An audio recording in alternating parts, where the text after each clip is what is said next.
What's going on, y'all? Happy Monday. It is October 6th, one day after the Real Housewives of Potomac season 10 premiere, and your girl is pretty excited about this for a couple of reasons. Before I get into that, please like, comment, subscribe, and share. And it's your girl, Mrs. D Green. Look at me. So rude. A couple reasons why I'm excited.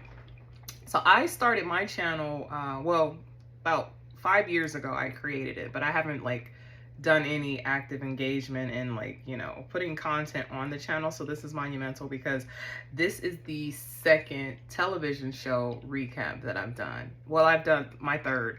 I didn't finish White Lotus season 1, but I did do White Lotus season 3. And then I did 4 episodes of White Lotus season 1, and then I just lost momentum after that.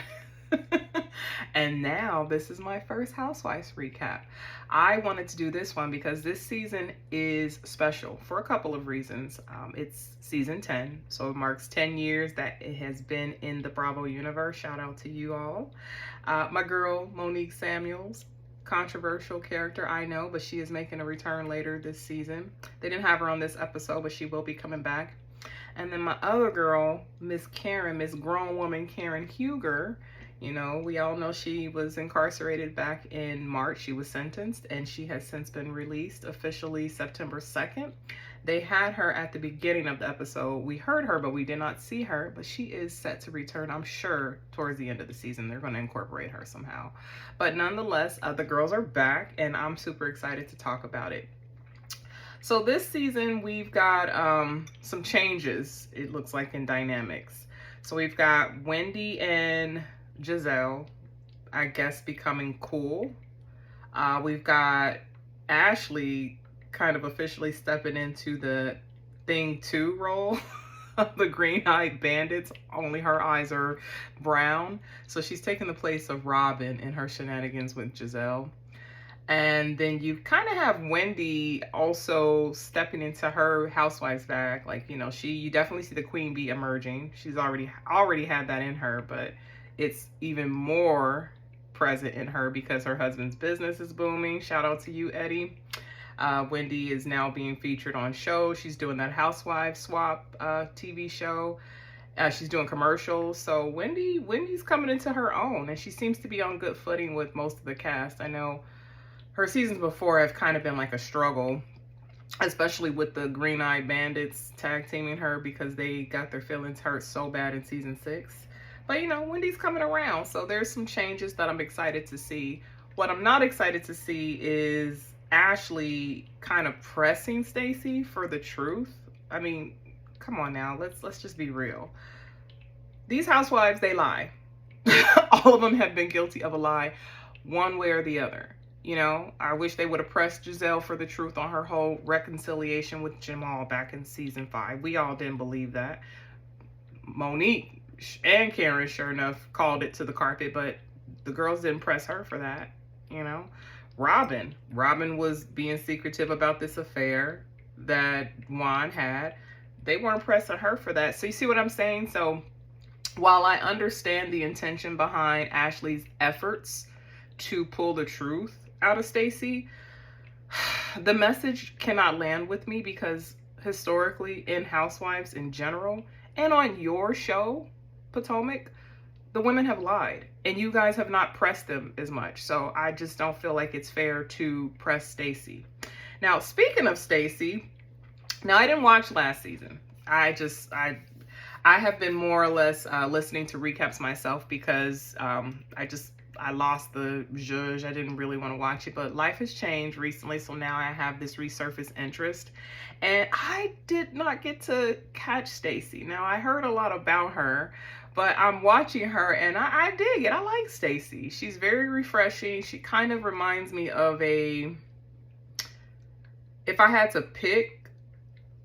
to combine Housewives and their personalities, a little bit of Katie Ross, only not as, dark, but just as eccentric. Kenya Moore, because I picked up on that wit and that get with you and the shade. And, I guess she has like a beauty pageant-esque element to her. A little bit of Lisa Rinna with the whole QVC thing. So You know, I think I'm gonna like Stacey. I think a little lighter on the Lisa Rinna though. Let me take that back, because Lisa Rinna got a little wild towards the end. But I think I'm gonna like Stacey because she's different. And one thing I can say about her, whether they think she's a liar or not, homegirl stands her ground, and I can dig it because this is your second season, and you're already letting them know I'm not the 1, 2, or 3. You will not get that out of me. I dig it. I love a chick that can stand on her own, especially when it's your sophomore season and you're going against veterans, because it seems to be Giselle and Ashley, who are the OGs, that have an issue with Stacey. So they're going to give it to her. So we're going to see how this goes this season, right? But speaking of that, let's go ahead and get into it. So I'm a little bit of a nerd, and I am a neurodivergent, so please bear with me when I go through my notes, because I do have notes that kind of keep me on track. I broke them down by scene, so you will see me vacillate between looking at you and then looking at the notes. But we're gonna try our best here, right? We listen and we don't judge, and if we judge, we just go to another channel. All right, let me take a sip. I know y'all saw that coffee fall on my shirt, but we keeps it real over here, so we just gonna roll with it. All right, so the first scene, they have a scene of Karen. She, like I said, they don't show her, but we can hear her. She's released.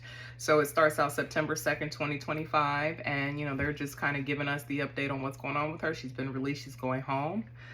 And then there's that with Karen. Can't wait to see her. That's my girl. And then we go 6 months earlier. So they're showing all of the media highlights discussing Karen's arrest. And then 2 days after that, it was March 1st, I think it was the date that they had on the screen. You have the girls coming together at Giselle's place to, you know, kind of converse and discuss what's going on with Karen and give us updates and kind of give the audience like them coming together to discuss what's going on with Karen. Man, now look, let me just say this. I'm not rich. Okay, I do well, but I'm not rich, all right? And my house is not the Taj Mahal, so how dare I, right? When it comes to like, you know, certain things and people's fashion and their style in their house. But my God, Giselle, there's a lot going on in her house. She's got like a farmhouse rustic mixed with the glamour girl. Then she's got the modern mixed with tradition. It's got a lot going on. Glitter with bland, black and white, silver, bedazzle. I'm like, where in the hell are we going with this? And it's a bit of an eyesore, but maybe it's just indicative of, you know, how Giselle sees herself. Maybe she sees herself as a Renaissance woman, so her house is going to reflect that. So I'll give her that. But I am, as I get older, I'm getting more into this minimalistic style. So I like a more clean look.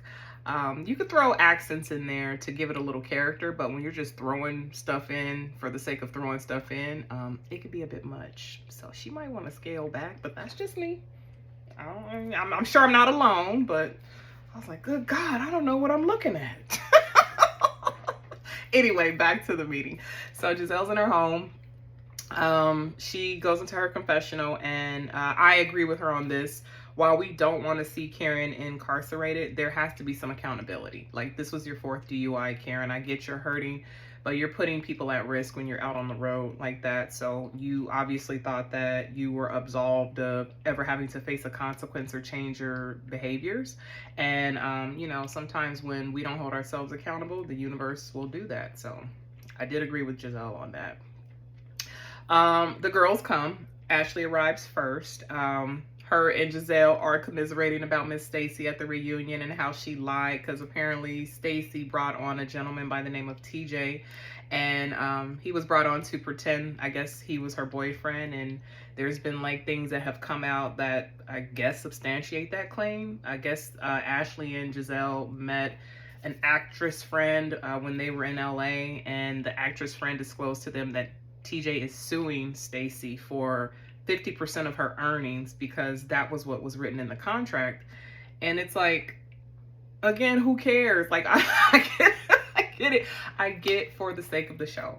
You think that this is what the audience wants to see. We want you to rib Stacey. No, we don't. I'm just gonna, I don't want to see that. I really don't care. But if you're gonna give us a show, Stacey, stand your ground. I like it because again, she's not the first housewife to lie and misrepresent herself. All right. Again, Giselle, you've done it. Ashley, you were mum's the word when all that stuff was going on with you and Michael. So, and then Charisse, even Charisse, who makes a cameo again in this season. Like, God, we don't want to see her. I mean, I get it. They want to keep her on for continuity and maybe loyalty, but we really don't want to see Charisse as a friend of. If you're going to bring her on as a person, like a cast member, but that's just me. And then see what she can bring, because I'm interested to see what's going on with her kids, her dating life. You know, I hear Charisse is a little colorful if you get close enough. But if you're not going to give us that, like, what the hell are you on the screen for? Like, we don't need the ancillary characters that serve no true purpose other than for nostalgia. Anyway, so yeah, like I was saying, I don't care. Like, they're gonna press her, and that is gonna drive me crazy. And I don't care about Stacey sharing with us what her strategy was, because I see that there was a strategy, but I get it. You know, you're being clever and you're doing what you need to do to solidify your position. Day one fans, like, I've been watching since all the franchises since I was in my 20s. I'm a 41-year-old woman now. So I've seen the blueprint. I've seen how these dynamics go. I've seen how these women come on the scene and what they do. And I don't see anything wrong with Stacey. Like I said, I'm going to like her. So they may want to back off of her, because I think a lot of the audience members are going to side with Stacey this season. But like I said, we'll see. So then after Ashley arrives, we get Wendy and Kay, which I noticed that when Wendy and Kiarna, she when they hugged Ashley, they kind of gave her a church hug. So I was like, oh, there's some underlying tension there. I know at the end of the reunion last season for season 9, Ashley and Wendy kind of went back and forth. So there may be some underlying tension, you know, still kind of lingering from the reunion, but we'll see as the season progresses, right? And then Wendy says she's been outside. So, you know, been doing her thing. And, you know, I love that for Wendy. Wendy is another girl of mine. I like her because I'll admit, when it comes to the housewives and their backgrounds, I tend to gravitate more towards the women who are professional. So, meaning they didn't marry and become a housewife, so they're not married into money. They don't come from like a line of wealth, so they're not produced out of money, but they're self-made women. So like the Phaedras, I liked Phaedra when she came on because that was one of the first like lawyers that we saw on the Housewives shows.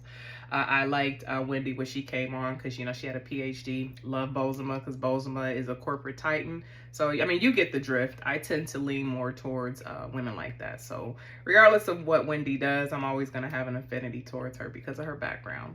So that's my girl. But I could tell she going to bug me too with this, this dismissive, condescending way that she seems to have about her. But we'll see how that goes. So then we get Stacey, who arrives. And, you know, I noticed that if you look at the wardrobe patterns, you could tell that there was like a meeting of some sort to ostracize Stacey from the group. I was looking at the color schemes of their dressing, right? So you've got Ashley and Giselle in lighter colors. And then you've got Kay and Wendy in black. And then you've got Stacey in an earth tone showing up. Coincidence? I don't know. But I did notice throughout the whole episode that Stacey was the one-off when it came to the color choices. Maybe I'm overlooking. You guys can comment and let me know if you noticed it too. But I did notice that. I was like, oh yeah, this is a strategy. And, you know, with social media now, I used to get upset because I'm like, oh, why do they do that? But they're letting us know what they're doing, and now I'm immune to it. But I just hope Stacey holds her own because they're going to try to give it to her. So, Kiarna, Kay is, I guess she's the one that was summoned to be the dog with the bone and asked Stacey the questions. And Stacey commented, oh, Kiarna all of a sudden has a voice. She's usually vanilla, which I have noticed that because I peeped that in the few scenes that I did see circulated on the internet last season, that Kiana doesn't really have much of a voice, and any smoke that she has, she needs to be directed towards that man that's leading her down a path of uncertainty. Okay? Stop picking with Stacy. Go pick with Greg. Greg hasn't given you the ring that you want. That's what you need to be trying to press, not Stacy. But that's just me. All right. Oh. Before I go to this next scene, Giselle says something that made me almost pee my pants out of laughter. Stacy, after being pressed, she decides that she wants to leave, which I don't blame her. But Giselle has the nerve to say, accountability is what this group is all about. And I said, let's all laugh together. Girl, you never held Robin accountable for her BS.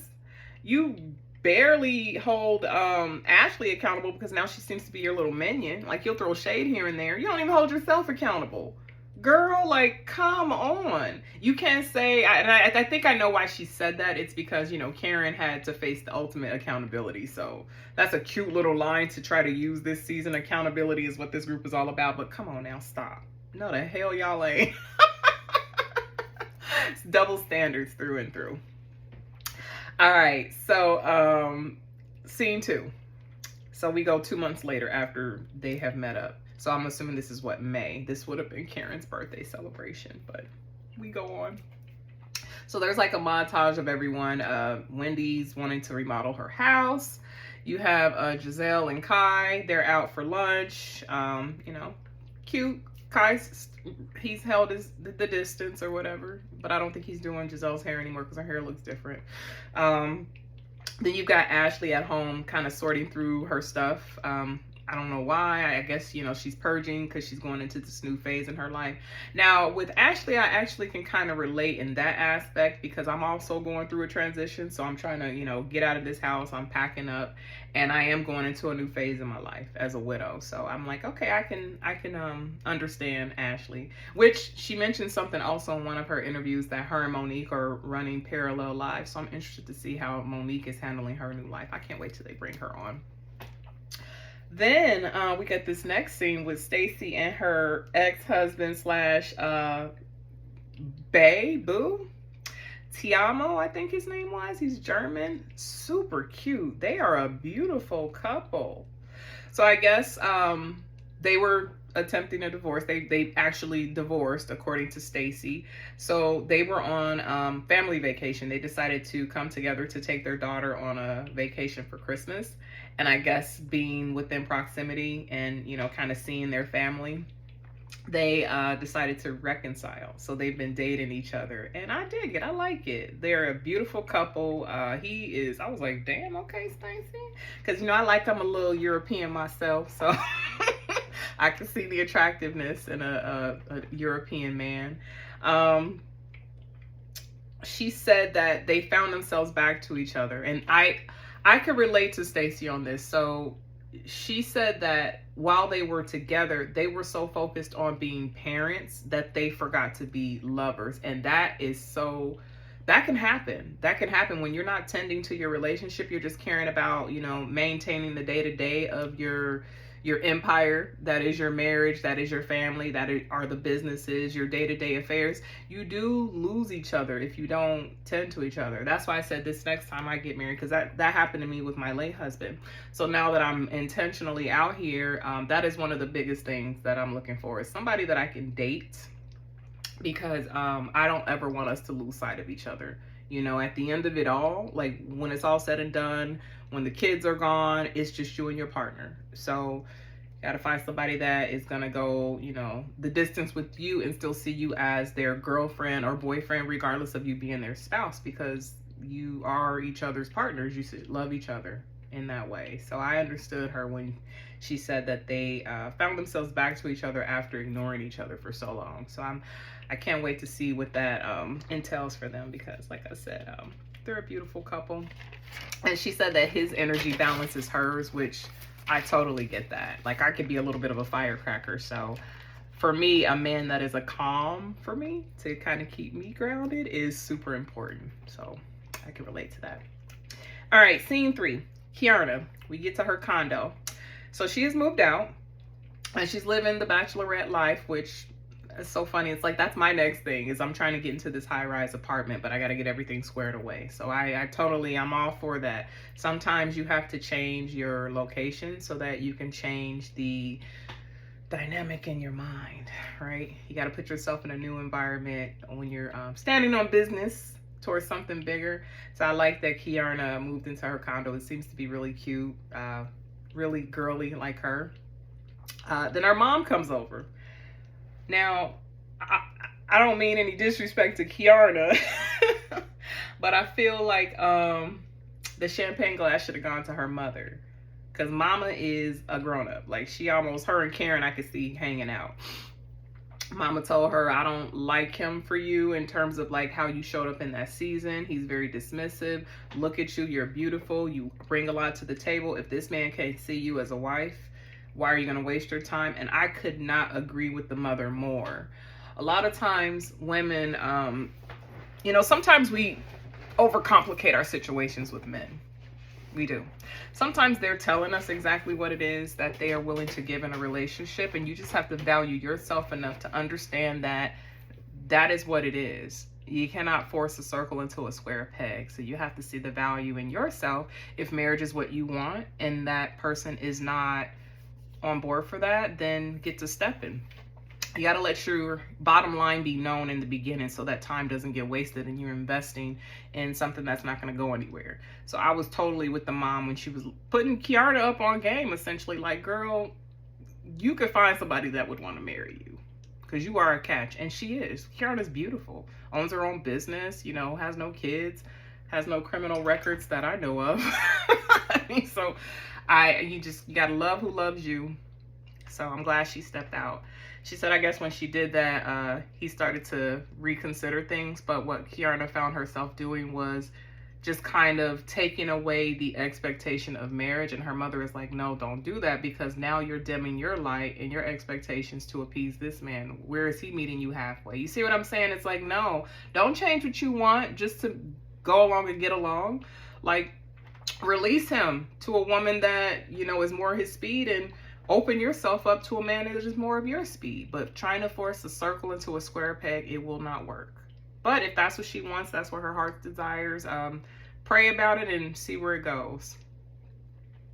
All right, so scene 4, Wendy.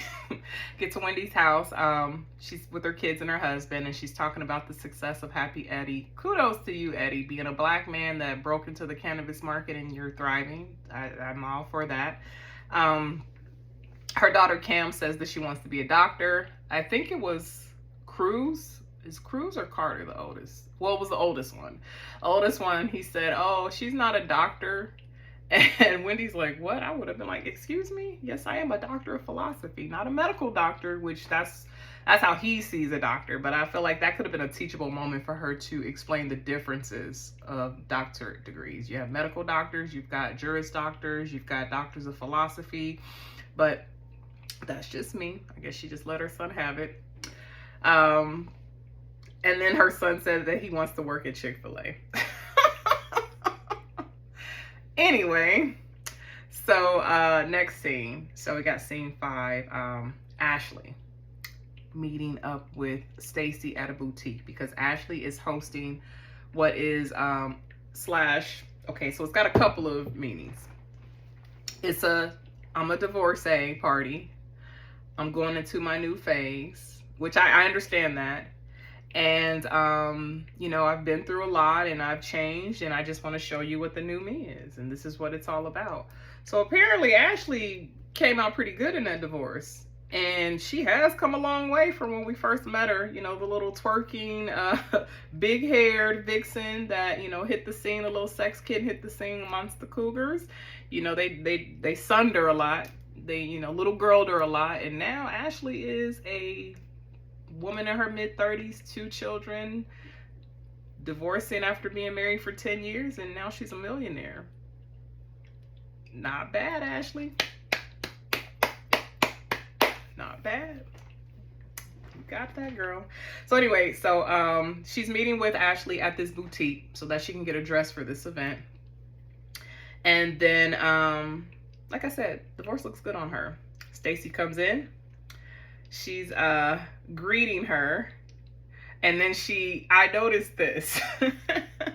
So the lady that I guess manages the boutique or owns it or whatever, Stacy made a point to greet this lady like in the most I won't say obnoxious but obvious way, letting us know I know this lady. So Ashley does not have this one up on me. I do business with this lady regularly. I am that girl. Because she was like, oh, it's always a pleasure to meet with you. And I was like, Stacy's trying to let us know that this isn't Ashley's exclusive connect. Stacy has some connection to this lady too. That's how I saw it. I could be wrong. Y'all let me know what y'all think in the comments. But, so... Ashley starts pressing Stacy about TJ, the divorce, saying she can't find the divorce decree. It should be public record. She searched everywhere. She misrepresented herself. And, she's just holding Stacy's feet to the fire. Again, I don't feel like that is your place. We really don't care, Ashley. I'm sorry we don't care. But, hey, do you, boo. Anything to avoid... anything that's going on in your life, because honestly I don't think Ashley really has much going on. Her life is kind of easy right now, even though she's gone through a divorce. She doesn't have to work, and she really hasn't had a storyline outside of Michael and her becoming a mother, and that has been satisfied. So what else is there left to do? Oh, let's press this new lady about her lies. So that's another reason why it turns me off, because it's like I see what's going on. Like, you and Giselle really don't have a lot going on, so you're gonna press Stacy, which I'm bored. Okay. I'm bored anyway. So that was that scene. I'm just gonna go ahead and go to scene 6. So scene 6, we go back to Giselle's house, and Giselle is an empty nester, and so she's walking through the house, kind of just telling us how her life is since the children all going to college. So, she's outside, she's expanding her empire, working on her podcast, her different businesses, she's dating, like she's living it up. And I was like, okay, cool. But again, boring. I mean, what else is going on, Giselle? Where's your man? Which I don't think she's going to bring a man on, because what happened with Sherman, I think, really hurt her. And whereas before I was kind of like, I don't care, Giselle, because I don't like you. As I mature, I understand why Giselle may not want to bring her love interest on. Because when this is all said and done, meaning this Housewives thing, if you want to be with your man in private and go off into the sunset, you don't want to bring them on, and then that ruins that. So Giselle learned from Sherman, because Sherman, that really hurt her, how it basically, the show caused them to break up because Sherman couldn't handle the pressure. So while I don't like it for the show, for her personal life and as a woman, I get why Giselle safeguards her love life, because she knows she's gonna get it. Karma is real. So because Giselle don't spare nobody on their love life, does she not? That's just me. All right, so anyway, so you got Giselle at home. She FaceTimes Ashley. They're talking about, of course, Stacy. Again, those two are the new Robin and Giselle. They're going to tag team Stacy. It is what it is. And yeah, like I said, I don't care. All right, so now we go to scene 7. Now, okay, so these aren't like numbered. It's just that's how I labeled them. So I can read it. But it's a blend. I just broke it up into like different bullet points using the commercial breaks and like things that were kind of grouped together. So now we're at scene 7. So Angel. Now, Angel is a friend of Kiarna's, which I'm like, okay, we got new housewives bringing on friends. We're really digging, aren't we? Kiarna's barely on herself, but okay, we'll take it. So Angel, she's been friends with Kiarna for 20 years. She has relationship in passing with Wendy as well, because they went to the same school. She also made it a point to point out that Wendy is older than her, because as Wendy was leaving the college, Angel was going in. Angel, I hope you can hold your own, because that's going to bite you later when Wendy sees it. And they're just kind of catching up. She's asking Kiana about the landscape, the social landscape of the ladies. And so Kiana's downloading her on all of the ladies, and then she leans into Wendy. You know, she's telling her how Wendy has kind of been dismissive with her, and she doesn't understand why she's acting all brand new. Here's the thing though, like, you can ask someone how certain people are, but if you are a critical thinker and you know and understand that people are dynamic, and you know and understand that people react to people differently, receive people differently, even put out their own information differently, like, you're gonna have different responses with people. To sum it up, Kiana's experience with the women may not be Angel's experience with the women. So yeah, Angel, you can ask, but I like what you said later in the episode. I can't wait to get to know these women on my own, because that's what it comes down to. Kiana's going to tell you based on what she's gone through, what's going on with the women, but figure it out on your own. So about Angel, her husband used to play for the, was it Denver Broncos? Please don't, I'm sorry, I'm not a football person, so, like, you can go ahead and, like, shoot me up in the comments if you want. So if I got that team wrong, sorry. But yeah, her husband, they used to live in Colorado, and they've since returned. They own like a outdoor excursion company, so they provide like luxury outdoor experiences, tours for people, and they have that business set in Colorado. They're expecting to bring it to Maryland. So beautiful family, you know, husband's cute, not my type. You know, if I go black, I like them chocolate, and other than that, I go light skin, or I mean, I go white. But anyway, that's a side note. But he's an attractive man. I wouldn't say no if he asked me out on a date. I noticed she has some elders in the house. So she had her mother-in-law, there was an older man there, so I was like, okay, she's got a village with her. I'm gonna like that. She mentioned that people mistake her for a bee because they misread her disposition in her face. But what it is she's very, I guess, centered and calm, and she's done a lot of work, inner work, meditation, mindfulness.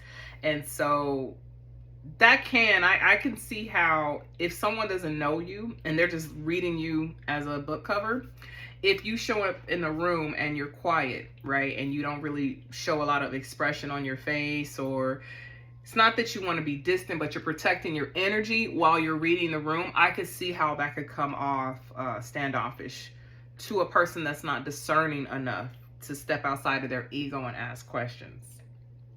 See what I'm saying? But yeah, I was like, okay, I can dig that, because I've been mistaken for having RBF, but ironically, it's more or less I'm an introvert, and I'm just trying to fill out the energy in the room before I open myself up. It's easy for me to talk to you all because it's just me talking to a camera. But initially, I am an introvert. I like to scope out what's going on, and then I start to put myself out there. So, all right.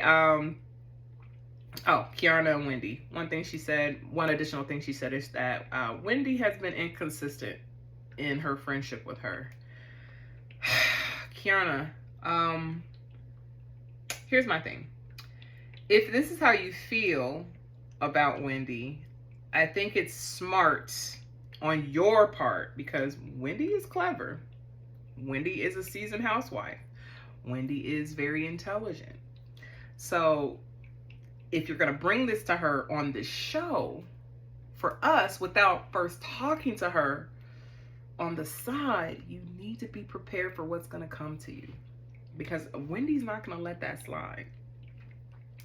You may have a valid argument, but the way you're presenting it is wrong. The fact that you're presenting your issues with Wendy while you're with another friend, to us, for me, that doesn't look favorable, because I don't see any evidence of you talking to Wendy first before you disclose this to everyone else. So you're going to put Wendy on blast, and I don't know, it may not bode well for you, so we'll see.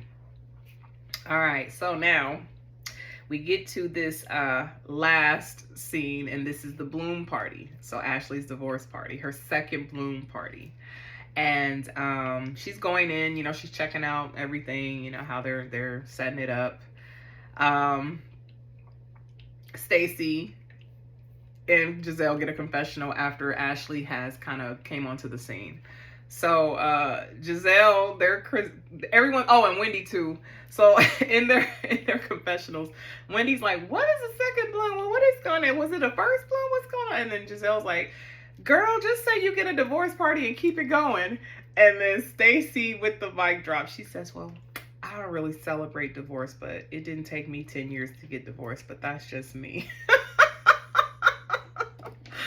So I was like, I get the commentary, but I think you guys are missing the message. And this is just Ashley basically bursting back onto the scene after having gone through a transformation due to her life experience. So I totally get that. She's in a different phase of life, and she just wants to embrace that amongst you all and share that with you. You know, so I get it. I get you, Ashley. Shoot, if I had time and I knew more people in Atlanta, I'd have a second bloom party too. I'm probably gonna have a housewarming party at my new apartment when I move in. So I get you, girl. And until you go through it, you really don't understand the significance of change, especially at certain milestones in your life and after you've undergone like certain experiences that can be traumatic. Like it's like you go through different chrysalis periods, like when you're in a cocoon, and then at the end of each period you're a new butterfly, you're a different form of a butterfly. So I understand, but again, that's because my life is similar right now. So all right, so we get Miss Giselle. She is bringing a friend on herself, Miss Tia, which I was like, okay, I think I'm gonna like Miss Tia. So Miss Tia is from London, and she's of Nigerian descent. And I hope that it does not create issue between her and Wendy like it did Wendy and Nneka. Is it Nneka? Nneka. Okay. Because Wendy is the only Nigerian thus far. And I hope she does not try to go after Tia. And vice versa. Tia, don't go after Wendy. There's room for both of you. You both bring something different. With Tia having, you know, roots in London and just a certain aesthetic and the way she lives her life, the way she speaks, the way she carries herself. Same, but it's apples and oranges. I could already see it. And so Tia lets us know that she comes from nobility. So, well, I don't know if her people are official royals, but, you know, she comes from a good background. You know, she saw Rolls Royces in her driveway when she was a kid. And I was like, okay, girl. All right. I like it. I like it. Giselle says that even though Tia is polished, Tia will get you together if you push her. So I want to see that too, because I love a woman that can articulately read you, especially if it's a mature read. That's why I love me some Karen so much, because Karen will get you together. God, I can't wait till she comes back. All right, so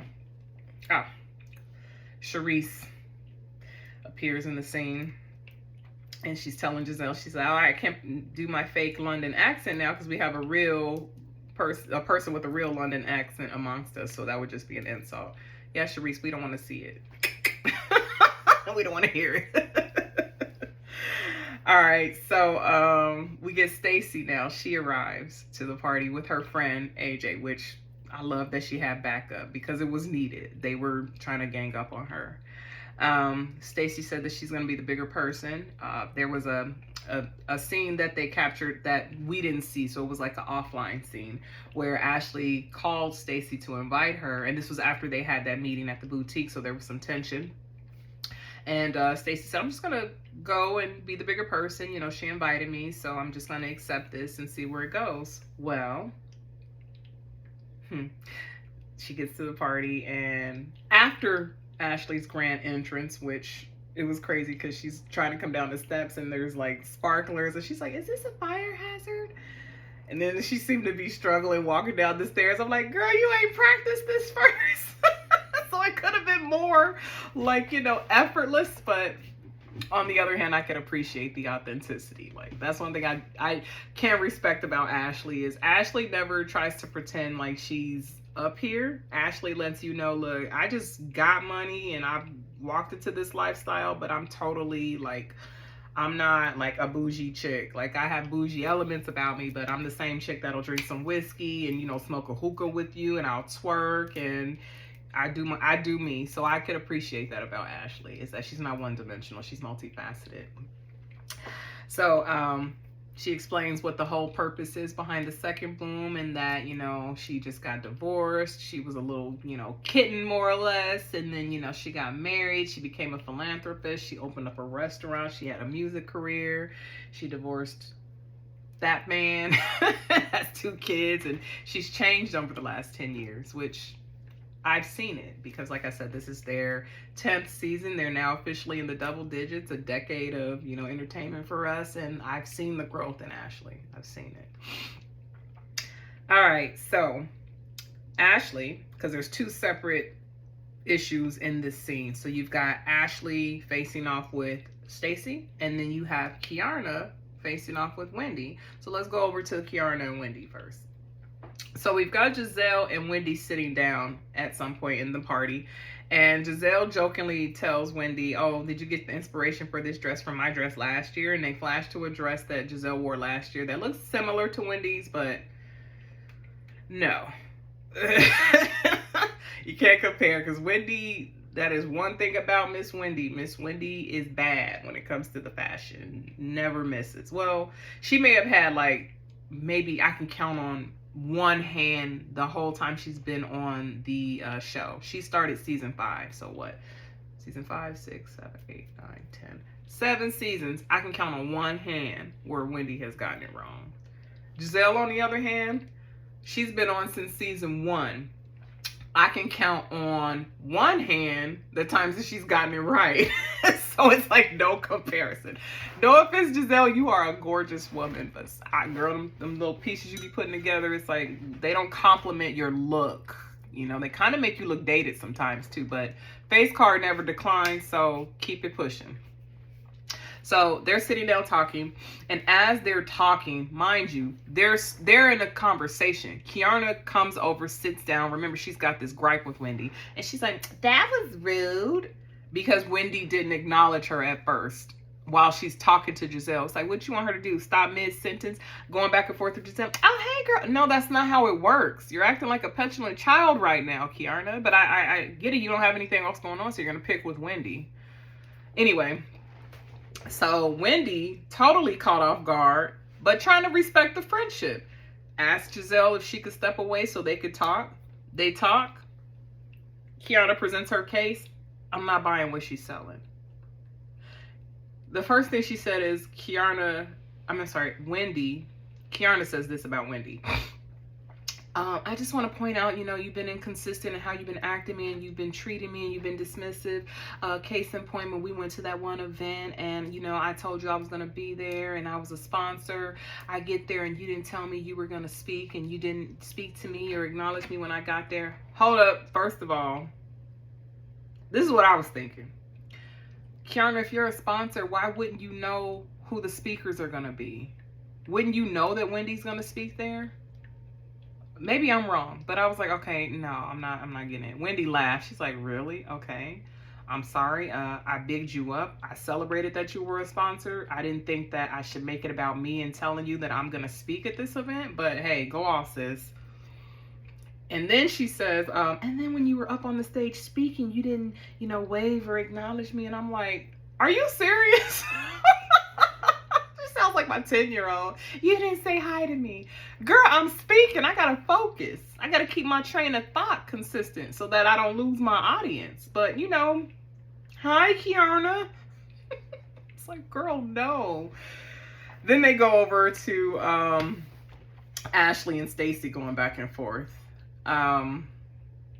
Ashley, trying to hold Stacey to the fire, brings up to Stacey that you didn't represent yourself coming into this group, and she's got a finger in her face. And I'm like, Ashley, now you know what happens when people's fingers go in their face. Let's go back to season 5 with my girl who's going to be coming back onto the season. When, you know, she took care of somebody that put their finger in the face, but you seem to feel like you don't, that doesn't apply to you to not have fingers in the face. But anyway, so Stacey tells, you know, Ashley, you're being evil. Why are you pressing me about this? And I understand that. It's like, why would you invite me to this event to continuously badger me over something that, I don't know if you didn't picked up on this, but bitch, I don't want to talk to you about it. Like, TJ and I are good. He's not even pressing about this anymore. Why are you asking me? Yes, I understand that. Like, back off of her. But I like how Stacey's handling herself. I like that Tia, Giselle's friend, and then Stacey's friend, AJ, I think his name was, they both come over because it starts getting a little crunk between Stacey and Ashley. And they're like, we need to calm down. What do you want from her, Ashley? What do you want? And, you know, she didn't give a substantial enough answer for me. Because you can't sit here and say you demand her to be truthful when, again, you've been in a group of, like, within a group of women that have not been truthful. So I'm sorry, the message is not landing with me because I've been watching forever and I've seen these things play out. And Ashley, you're just trying to find something to do. So let's hope you find something else to do, because Stacey is not backing down, and, you know, she ain't no punk either. So let the games begin. And that was the end of the episode. I think that was all the scenes. Let me see. Oh no, there's a continue. Let me just read through it really quick because I may have touched on all the points. All right. So, yes. Okay. Different energy. Angel. Oh yeah. The breath comment. So Stacey's been doing this thing throughout the episode where when she's just over it, she walks off. And I love it because it's not like she walks off and she hasn't gotten you together. She gets you together and then she walks off because she's like, I'm over it. She walked off in the first scene when they were all at Giselle's house. She had gotten them together. She walked off from Ashley when they were at the boutique, but this was after she got Ashley together. Then she, I guess, attempted to walk off in this one. And then I know what it was. Y'all, because she walked off and got you together, you result to the elementary thing of making fun of, like, the most simple thing you can make fun of, and that's someone's breath or the way they look or whatever. That's usually what a bitch does when you leave them gagged. They try to find the most dumbest thing so that they can stay relevant in the argument. They even got Angel to comment on Stacey's breath. Again, it didn't land well with me because bad breath can come from a number of things. You know, if you're healthy and you're on this like anti-inflammatory diet, you eat garlic, turmeric or whatever, you eat herbs, you know, sometimes your breath is not the best. Giselle mentioned that it could be bacterial. No, it could also be herbally related too, because I've smelled some questionable breath, but these people have been healthy. So I don't know what her breath smells like. All I know is I'm 41 and those types of jokes don't make me laugh because I'm grown up. All right. And now that was the end of the episode. I liked it. I'm going to give this a 9 out of 10 because it was a good intro, really good intro, but I miss my Karen and I can't wait to see my Monique. And then once we see all of this and we get the taglines, I'll be able to maybe up the number a little bit. We'll see. We'll probably have a few filler episodes here and there, but we'll see. And I'm going to try to make these shorter. Right now, I'm at the 48-minute mark with my recording, but I'm about to end. I'm going to try to make these shorter because the episodes are like 43 minutes to an hour-ish. These recaps shouldn't be that long. But let me know what you guys think of this season. What do you think of the episode? What do you think of the energy? The energy's lighter, right? It has been so dark. And that was another reason why I stopped watching, because I just could not take the toxicity that was of Robin and Giselle and how I felt like they were just able to run amok and not face the consequences of their actions. I started to get a little bit more interested when Robin left, but I had a lot going on in my life at that time, so I wasn't in a place to watch it and recap it. But now, just like that energy is back from season 1 when it was light, and season 2, now I'm back. And I can't wait to experience this journey with you all. So with that being said, I'm going to end it here, but please do not forget to like, comment, subscribe, and share. Engage with your girl. Your girl is trying to get, my numbers up. My subscribers have gone up throughout the year. I'm going to be more consistent in posting content, so hopefully that will help me build, my following. But you're following me, you're watching me, you spread the word, okay? Let's start with you.